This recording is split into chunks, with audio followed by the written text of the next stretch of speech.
The greedy bird. Are you still sleeping? Get up. Go chop some firewood in the forest, and check the roof of the house too. You need to fix that as well. Ugh, you always wake me up with, "Crow, get up." Can't you sometimes say, "Darling, wake up," or, "Sweetheart, get up"? Stop talking nonsense and go do what needs to be done. If you don't patch the roof, we'll be living in the rain. Unable to resist his wife's insistent demands, Crow reluctantly grabs an axe and heads into the forest. However, he has no idea where to find firewood or materials to fix the roof.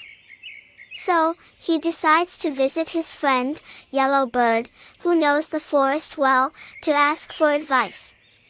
Yellow Bird, my friend. I came out to chop firewood and find something to patch the roof, but I don't know where to look. You know more about this forest than anyone else, so I'm here to ask for your help.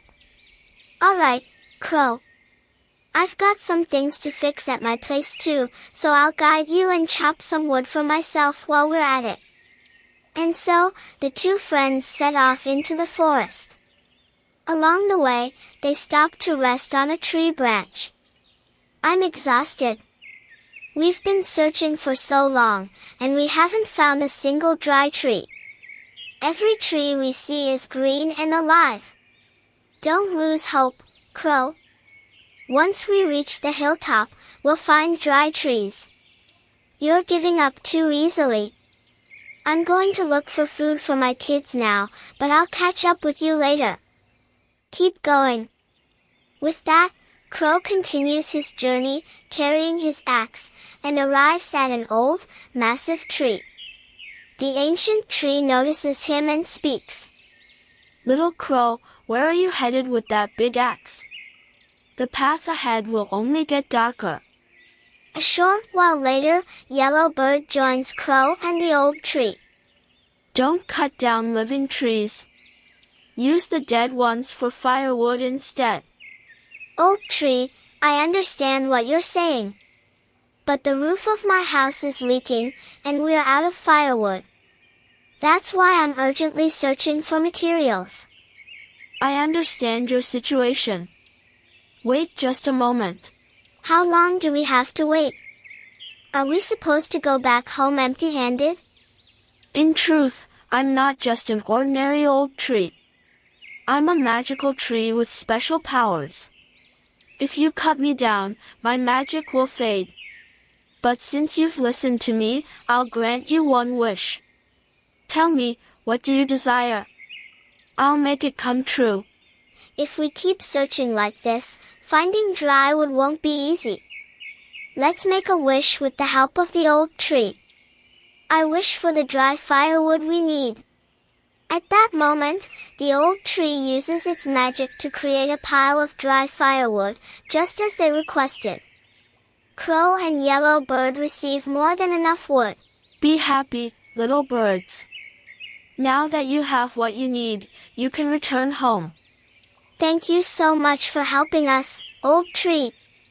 The two friends carry the dry firewood and head back home. When Crow arrives, he tells his wife about their encounter with the magical old tree. The old tree has magic powers and helps everyone. Crow, why did you only ask for dry firewood? Instead of that, you should have asked for a new house.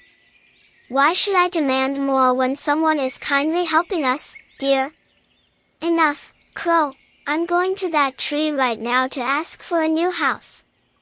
If it refuses, I'll chop it down. Come with me if you want, or stay here. What are you planning to do, dear? You're getting out of hand. Unable to stop his wife, Crow follows her.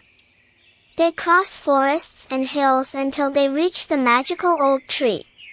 Why are you back? Didn't I give you enough firewood? No, old tree. My husband was too naive and only asked for dry firewood.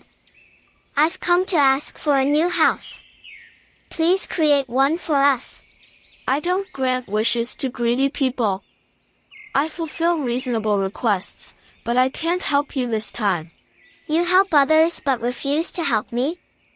If that's the case, I'll chop your trunk with this axe. Dear, what are you saying? I'm so sorry, old tree. My wife is speaking foolishly. Please forgive her. Fine, I'll grant you one more wish. But remember, excessive greed leads to trouble. Go home, and when you arrive, you'll find a new house. One more thing, never come back here again. Now, go. Crow and his wife journey back through forests and hills. When they reach home, they find a beautiful new house in place of their old one. Overjoyed, they settle in, where their son is fast asleep. Crow, now you don't have to patch the roof anymore. So, are you satisfied now, dear? Haha. The next morning, news of their new house reaches Wife Crow's mother, who comes to visit. Surprised by her sudden arrival, Wife Crow is astonished. Your husband is so lazy, how did you manage to get a new house? Wife Crow explains everything about the magical old tree to her mother. My house is falling apart, daughter. Could you ask the magical tree for a new house for me? All right, mother. Let's go to the magical tree before Crow finds out. Wife Crow takes her mother and an axe, heading to the magical old tree. You're back again. I told you not to return. Calm down, old tree. I'm here to ask for a beautiful new house for my mother. If you refuse, I'll chop your trunk down. Enraged, the magical old tree uses its vines to seize Wife Crow, binding her and hanging her among its branches. Terrified, Mother Crow flees. Wife Crow remains trapped in the vines and branches.